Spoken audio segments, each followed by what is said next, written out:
Sir नमस्कार। नमस्कार जी। Sir क्या नाम है आपका? लाल सिंह जी। लाल सिंह जी, कहाँ से आए हैं आप? मोड़ मंडी जिला बठिंडा जी, पंजाब से जी। सर संत रामपाल जी महाराज जी से नाम दीक्षा लेने से पहले आप क्या भक्ति साधना करते थे? घर पे देवी देवताओं की भक्ति करते थे जी। जैसे हमारे पंजाब में चल रही है मलेरकोटला वाला, लाला वाला, काली माता जी, इनके घर पे झाड़ फूस का काम करता था जी मैं सबसे भाई। मेरे इलाके पे जी मेरे से बड़ा कोई तांत्रिक विद्या में जानता नहीं था जी। मैं नहीं जानता मेरे से बड़ा कोई होगा जी। मैं ये तांत्रिक विद्या काम करता था। दिल्ली से चले लोग मेरे पास आया करते थे जी। मुर्दे को जिंदा कर देता था जी। ये मैं काम करा करता था जी। सर आप बता रहे हैं कि आप अपने एरिया के सबसे बड़े तांत्रिक रहे हैं, मुर्दे तक को आप जिंदा कर देते थे, तो फिर आपने संत रामपाल जी महाराज जी से नाम दीक्षा क्यों ली? वो ऐसे हुई जी, मेरी पत्नी की डेथ हो गई घर पे जी। कोई ऐसी स्थिति आई, मृत्यु सैया पे भाग गई जी। सारे रिश्तेदार आ गए सीगे जी। तो सारे रिश्तेदार बोलने लगे इसको तू जीवित करेगा, लोगों को बड़े बड़े काम करता है। मैं भी सोचा हाँ, मैंने सारा झाड़ फूस कर लिया, सारा कुछ करके देख लिया, कोई विद्या कोई काम नहीं करी। फिर मैंने यहाँ काली माता के यहाँ चाकू मारा है जी कि माता इसको जीवित करते। उसने संकेत किया कि मैं लात बांह तोड़ सकती हूँ, थोड़ा बहुत लाभ दे सकती हूँ, इससे ज़्यादा मैं नहीं दे सकती गी। फिर मैं क्या करूं, मेरे को उपाय दस के जा तू। बोलती है इस पृथ्वी पे पूर्ण परमात्मा रामपाल जी महाराज आए हुए हैं, उनसे जाके नाम दीक्षा ले, फिर तेरा कल्याण होगा। मेरे पास बच्चा कुछ नहीं है। फिर मैंने क्या किया जी, रिश्तेदारों के पास फ़ोन किया, किसी भक्त ने मेरे को फ़ोन किया। मैं बोला जी रामपाल के बारे में मैं जानता चाहता हूँ, तो कैसे करूँ। वो मेरी बहन लगती थी बठिंडा से। उसने कहा कि ऐसे करके ना ये सही हो जाएगी, तू संकल्प कर ले कि परमात्मा मैं तेरी शरण में आ जाऊँगा, ये सही हो जाएगी। मैंने उसी टाइम संपर्क किया, हे परमात्मा बंदी शोर सतगुरु रामपाल जी, मैं आपका नाम ले लूँगा, ये जिंदा हो जाए। क्यों, मेरे को पहले बता रखा था कि तेरे 2 शादियाँ होएगी, एक शादी पे 3 बच्चे होके ये मर जाएगी, इसकी 27 साल की उम्र रहेगी। वो मेरे को याद थी जी। तो उस दिन क्या हुआ जी, मैंने सारे झाड़ फूस कर लिए थे, नहीं सही हुआ है। फिर मैंने परमात्मा अगे अरदास हुई, बंदी छोड़ मैं नाम ले लूँगा, इसको जीवित कर दे। उसमें फाड़ी ही चहलाट आई जी, हिलचल हुई जी। फिर सेट हुई, फिर मैं अस्पताल में लेके गया जी। उसको 12 दिन एडमिट रखा। वहाँ डॉक्टरों ने भी लिखा के ले लिया था कि ये तो मुर्दा है, आप साइन कर दो इस पर। मैंने साइन कर दिए, मुर्दा है। बोला परमात्मा आगे अरदास लगा। मैंने बोला परमात्मा आगे तो मैंने लगा ली है। तो उसके बाद ये वहाँ से सेट हुई, फिर मैं परमात्मा का नाम लेके आया जी। परमात्मा किसका? संत रामपाल जी महाराज का नाम लेके आया मैं बरवाड़ा में जाके जी। 2012 में नाम लिया मैंने जी। सर आपने बताया कि जब आपने काली माता के नाम पर अपने हाथ पे चाकू मारा और आपने कहा कि इसको जीवित कीजिए या फिर मेरे को रास्ता बताइए, और फिर काली माता ने रास्ता बताया कि संत रामपाल जी महाराज जी से नाम दीक्षा ले लो। इससे पहले आपको काली माता ने रास्ता क्यों नहीं बताया? ਉਹਨਾਂ ਨੇ ਉਹ ਕਹਿੰਦੇ ਸਾਡੇ ਕੋਲ ਕੋਈ ਰਾਸਤਾ ਨਹੀਂ ਜੀ, ਅਸੀਂ ਥੋੜਾ ਬਹੁਤਾ ਲਾਭ ਦੇ ਸਕਦੇ ਹਾਂ ਤੈਨੂੰ, ਕੋਈ ਸੱਟੇ ਦਾ ਨੰਬਰ ਦੇ ਸਕਦੇ, ਉਹ ਵੀ ਮੇਰੇ ਕੋਲੇ ਆਉਂਦੇ ਸੀ, ਹੋਰ ਲਾਭ ਦੇ ਸਕਦੇ, ਲੋਕ ਠੀਕ ਹੋ ਜਾਂਦੇ ਸੀ। ਇਹਦੀ ਹੁਣ ਉਮਰ ਹੈ ਹੀ ਨਹੀਂ ਗੀ, ਇਹਦੀ ਉਮਰ ਤਾਂ ਭਲਾ ਸੰਤ ਰਾਮਪਾਲ ਵਧਾ ਸਕਦਾ, ਉਹਦੇ ਜਾ ਕੇ ਚਰਨ ਫੜ ਲਾ, ਤੂੰ ਸਾਡਾ ਖਹਿੜਾ ਛੱਡ ਦੇ ਤੂੰ। लेकिन आपकी इन बातों पे विश्वास कौन करेगा? ਉਹ ਐਸੇ ਕਰਿਆ ਜੀ, ਮੇਰੇ ਸਾਹਮਣੇ ਚਮਤਕਾਰ ਹੋਇਆ ਜੀ ਉਸਦੇ। ਉਹ ਸਾਰੇ ਕਹਿੰਦੇ ਮੁਰਦੇ ਥੱਲੇ नहीं आप अकेले थे क्या वहां पे? सारा परिवार था, मेरे सारे रिश्तेदार, मेरे सੱਸ ਸਹੁਰੇ ਸਾਰੇ आ गए सी।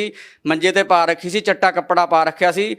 ਤੁਸੀਂ ਪਿੰਡ 'ਚ ਜਾ ਕੇ ਮੇਰੇ ਪੁੱਛ ਸਕਦੇ, ਮੌੜ ਮੰਡੀ ਨਵੀਂ ਬਸਤੀ ਪੀਰਖਾਨੇ ਕੋਲੇ ਮੇਰਾ ਘਰ ਆ। ਲਾਲ ਸਿੰਘ ਮਿਸਤਰੀ ਆ ਮੈਂ ਜੀ। तो क्या सभी आज भी उस घटना को जानते हैं? ਸਾਰੇ ਜਾਣਦੇ ਆ। ਉਸ ਤੋਂ ਬਾਅਦ ਜੀ ਜਦੋਂ ਮੈਂ ਸੰਕਲਪ ਕਰਿਆ ਪਰਮਾਤਮਾ ਮੈਂ ਨਾਮ ਲੈ ਲੂੰਗਾ, ਕਿਤੇ ਵੀ ਬਰਵਾਲਾ ਹੋਵੇ ਮੈਂ ਆ ਕੇ ਭਾਲ ਲੂੰਗਾ। ਉਸ ਤੋਂ ਬਾਅਦ ਫਿਰ ਮੈਂ ਜੀ ਇੱਕ ਭਗਤ ਨਾਲ ਗੱਲ ਕਰੀ ਜੀ, ਜਿਹੜੇ ਰਾਮਪਾਲ ਦੇ ਨਾਮ ਲੈ ਰੱਖਿਆ ਸੀ। ਉਹਨਾਂ ਨੇ ਕਿਹਾ ਵੀ ਇਸ ਤਰ੍ਹਾਂ ਐਂ ਕਰਕੇ ਤੁਸੀਂ ਇੱਥੋਂ ਜਾ ਕੇ ਇਸ ਤਰ੍ਹਾਂ ਤੁਹਾਨੂੰ ਨਾਲ ਲੈ ਜਾ ਕੇ ਨਾਮ ਦਵਾ ਲਿਆਵਾਂਗੇ। ਫਿਰ ਉਹ ਮੈਨੂੰ ਨਾਮ ਦਵਾ ਕੇ ਲੈ ਜੀ। ਫਿਰ ਮੇਰੇ ਘਰ ਦੀ ਸਥਿਤੀ ਠੀਕ ਹੋਈ ਜੀ।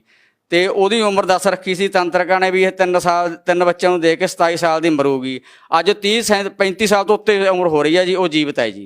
क्या आपने पहले कभी किसी साधु संत से नाम दीक्षा ले रखी थी? सर मैं आपको एक और बताना चाहूँगा कि मैंने एक ऐसे व्यक्ति से नाम ले रखा था, और उसने नाम ले रखा था। उसने मेरे को मंत्र दिए। उसने रामपाल जी महाराज की भगत चरा के ना, मंत्र चरा के उसने मेरे को 8 साल तक गुमराह करके रखा। मैंने उसको कहा, जिसने मेरे को, मैं उसको गुरु बना रखा था कि आप तो इतना कुछ जानते हो, अब इसको सही करो ना, अब ठीक करो इसको। बोला इससे मैं नहीं कुछ कर सकता, इसको तो रामपाल जी महाराज ठीक कर सकते हैं, इसके बारे में। उसने फिर मेरे से माफ़ी मांगी। फिर मैं उसको आश्रम में लेके गया। आश्रम में लेके वो जा नहीं रहा था। मैं बोला साथ चल। फिर मेरे को लेके गया तो फिर उसने मेरे को नाम दबाया। उसने वहाँ भी माफ़ी मांगी गुरु जी से कि मैंने इसको बच्चे को गुमराह करके रखा। फिर मैं तो वहाँ से नाम लेके आया जी। उसके बाद फिर मेरे को और भी श्रद्धा बढ़ गई। जब मेरी जनानी वहाँ से आके जीवित हुई, सही होगी, आज भी जाके पूछ सकते हो। उसके बाद फिर मेरा मकान गिर गया जी, 6 फुट डूंगा था। उसके बाद परमात्मा ने ऐसी दया करी और मकान पवा दिया। उसके बाद बारिश पड़ गई सी 4 फुट डूंगी, बेड टूट गया, पक्खा सड़ गया, कूलर सड़ गया, टीवी सड़ गया, सारा कुछ ए टू जेड नवा नवा आ रहा मेरे घर पे। अब परमात्मा ने इतना ऊंचा कर लिया, 27 फुट पे छत पे मेरी छत पड़ी है, उत्ते संत रामपाल जी महाराज जी का पोस्टर लगा हुआ है। हम नहीं पीछे हटे, ना पीछे हटेंगे, क्योंकि हमको पहले पता था ये होना है, ये तो वो तो हो गया। अब हमको कोई डरने की लोड़ नहीं है जी। सर, आप संत रामपाल जी महाराज जी से नाम दीक्षा लेने से पहले कोई नशा भी करते थे क्या? सर नशे की तो आपको मैं क्या बताऊं, इतना नशा करता था, बुक्की भी मैं खाता था जी, दारू भी पीता था। क्योंकि अरे गाली मारे गद्दी थी कि एक मुर्गी काट ली, एक बोतल मंगवा ली, और 4-4 मैं कैप्सूल खाता था लीले। इतनी लत पड़ गई थी बहुत ज़्यादा।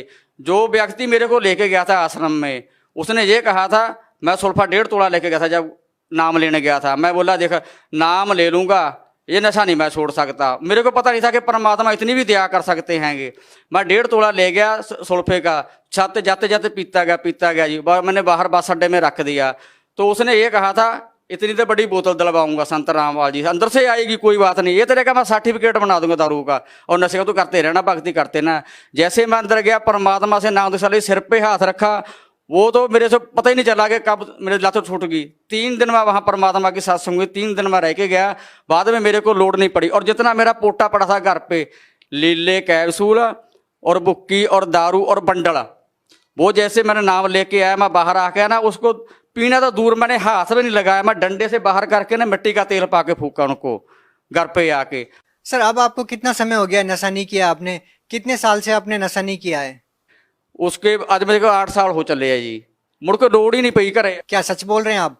हाँ जी। क्या आपके गांव वालों से पूछ सकते हैं? मैं मोड़ मंडी के अंदर मेरे गांव में आके पीर खाना है, पीर बाबा का बहुत बड़ा, कोई भी आके भक्त पूछ सकता है, कोई भी जिसको शक हो तंत्र विद्या करने वाले को। ये तो कुछ भी नहीं, जैसे मैं जानता था भगत जी अपने इससे धरती से सोना निकालना, ऐसे बंदे के साथ रहा, उसने धरती से भी सोना निकाल के दिया। मैं उस सुनार को बेच के भी आया, आज भी मेरे घर पे प्रूफ पड़ा है, मैं साथ में लाना भूल गया जल्दी में, वो भी आपको दिखा सकते हैं, मेरे घर पे है वो छड़ के। और वो जो जिसके साथ मैं लगा था, मेरा गुरु बना हुआ था पहले, मैं कहता उससे बड़ा कोई गुरु नहीं है बाबा पृथ्वी पे। वो क्या करता था, दारू की बोतल चाहिए मेरे को, भाई गुरु जी पैसे तो है नहीं गए, करता फोटो के आगे हाथ कर, फोटो के आगे हाथ करता, 100 का नोट ऊपर गिर जाता था और मैं दारू लेके आता था। इतने इतने में देख के वो ही मेरे को लेके गया आदमी। वो कहाँ लेके गया? जिस व्यक्ति को मैं सबसे बड़ा गुरु मानता था जी, वो कह उसने माफी मांगी। उसने कहा, मैं उसको सब तो बड़ा गुरु मानता था, उसने कहा भी मेरे से बड़ा परमात्मा आप आया बैठा संत रामपाल जी है, उससे बड़ा कोई नहीं है। फिर मैं बोला तू मेरे को गुमराह करके रखा, उसी दिन बोल देता। बोला मेरी मजबूरी थी। फिर मेरे को वहाँ लेके गया। और एक बात और बताना चाहता भगत जी आपको, वो उसने नाम ले रखा था गुरु जी का, नाम लेके छोड़ के ना जो भक्ति बोध में अपने दिए हुए हैंगे सप्त उजागर सतपुरुष मेरे सुख के सागर, इसके जो बाणी थी ना परमात्मा की, उसने मेरे को मूड़ी की कलामे बना दी थी। मेरे को नहीं पता था भी बाणी कौन सी काम कर रही हैगी। फिर उसने वहाँ जाके माफ़ी मांगी, उसके मेरे को बना के रखे थे, उसने मंत्र बना के दे रखे थे। फिर मेरे को उसने सारी बात जाके आसन ने बताई कि मेरे को माफ़ कर दो बाकी जी, मैं आपको ऐसे गुमराह करके रखा हूँ, ये परमात्मा आए हुए हैं, इनके चरण नहीं छोड़ना। उसके बाद फिर मैंने पूछे मुड़ के नहीं देखा दुनिया से जी। क्या आज भी आप तांत्रिक का काम करते हैं? जैसे कि आपने बताया कि एक पीर बाबा की दरगाह है जहाँ पे आप रहते हैं। नहीं हुण नहीं मैं काम करता, हूँ तो लोड़ ही नहीं पैंदी भगत जी, अब तो लोड़ ही नहीं पड़ी भगत जी उसके बाद न करने की। क्यों? एक बंदा 10 कैप्सूल के देता है, डॉक्टर एक 10 कैप्सूल देता है कि आपकी बीमारी ठीक हो जाएगी, 10 कैप्सूल खा लो, और कोई एक ही कैप्सूल दे दे वो भी राम नाम का, फिर हमको 9 खाने की क्या लोड़ है भगत जी, 10 खाने की। क्या आज आप पूर्ण रूप से स्वस्थ हैं? क्या आपका परिवार आज पूरी तरीके से ठीक है? जब से मैंने संत रामपाल जी से दीक्षा ली है ना, मेरा सारा कुछ सेट हो रहा है जी, घर भी बन गया, सब कुछ बन गया, अब भी सब कुछ सही चल रहा है जी। तो उसके बाद एक मैं अनुभव और बताना चाहता हूँ जी। मेरी लड़की है जी 22 साल की, तो वो बीमार हो गई जी। मेरे घर पे सिर्फ 1000 रुपये पड़े थे जी, 400 तो डॉक्टरों ने ले लिया जी, तो 600 रुपया बाकी रह गया जी। फिर मैंने संत रामपाल जी से अरदास करी, भक्तों ने कहा कि अरदास लगा गुरु जी से। डॉक्टर बोला चंडीगढ़ ले जा। मैं बोला मेरे पास तो 1000 रुपये, मैं चंडीगढ़ कहाँ से ले जाऊँगा उसको। तो अरदास लगाई कि ऐसे ऐसे करके जी ऐसे ये बात है जी। तो मैं बोला भगत जी अगर मेरी लड़की मर गई ना तो उसको मैं यहाँ जला भी नहीं सकता, मेरी औकात नहीं कि हमारे राम बाग में 2200 रुपये की पर्ची काटते हैं, मैं गरीब कहाँ से दूंगा, और संस्कार भी आप यहीं कर देना, मैं आश्रम में लेके आ रहा हूँ। तो उन्होंने कहा बेटा तू घबरा नहीं, भगत जी गुरु जी से अरदास लगाते हैं संत रामपाल जी से, वो तेरे को अरदास बताएंगे, फिर उसके बाद बात करेंगे। संत रामपाल जी महाराज ने कहा कि परमात्मा में विश्वास रखो, भक्ति करो, ये सेट हो जाएगी, ठीक हो जाएगी। उसके बाद एक गोली की लोड़ बनी पड़ी भगत जी। सर भगत समाज को आप क्या संदेश देना चाहेंगे? मैं भगत समाज को ये संदेश देना चाहता हूँ भगत जी, सर जी, कि ये तंत्र विद्या में चक्कर में ना पड़े। जैसे जेड़ा मेरा गुरु बनाया हुआ, मेरा गुरु बना रखा था, मैं बोला उससे बड़ा और मेरे से बड़ा कोई गुरु नहीं था। इसमें कुछ नहीं रखा, मैंने सारे खेड़ के देख लिए है, सारे करके देख लिए है, इसमें कुछ नहीं रखा है। इसमें जो ये काम करते हैं ना झाड़ फूस का, सियाणिਆਂ ਦਾ, पंजाबी में सियाणिਆਂ ਦਾ जो बड़े बड़े बाबे बने फिरते हैं, कुछ भी नहीं ਇਹਦੇ ਵਿੱਚ ਤਾਂ परमात्मा की शरण च आए, संत रामपाल की शरण में जाओ, जो थोड़े नहीं काम बनते ना वो भी बनणगे थोड़े। ਉੱਥੋਂ जा के मैं गया पर शरण च गया संत रामपाल जी, ਉੱਥੇ ਉਹਨੇ भी माफ़ी मंगी तो मैं भी माफ़ी मंगी, हे परमात्मा मैं दुनिया ਨੂੰ नहीं लुੱਟੂंगा, जो कुछ कर रहे हैं ना ਅਸੀਂ ਇਹ ਆਪਦੇ ਬੱਚਿਆਂ ਵਾਸਤੇ ਕੋੜ ਇਕੱਠਾ ਕਰ ਰਹੇ हैं, ਇਹ ਸਮਝ ਲਿਓ, ਇਹ ਸਾਰਾ ਪਾਪ ਕਮਾ ਰਹੇ हैं।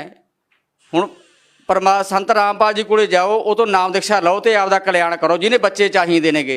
नहीं ये पता नहीं काल के जाल च फसे हुए हैं, काल कुल च पुट मार ले, बस रोण तो बिना होर थोड़े कोल कुछ नहीं रह जाता। जिन्ने भी तांत्रिक का काम करते नेगे सारिਆਂ ਨੂੰ मैं हथ जोड़ के प्रार्थना करता है भी इस काम ਨੂੰ ਛੱਡ ਦਿਓ ਤੇ ਤੁਸੀਂ ਆਪਦਾ संत रामपाल जी शरण च जाके ਉਹਦਾ ਗਿਆਨ ਸੁਣੋ। ਚੈਨਲ ਤੇ 7:40 ਤੇ ਆ ਰਿਹਾ ਹੈ। बहुत बहुत धन्यवाद। ਸਤਿ ਸ੍ਰੀ ਅਕਾਲ।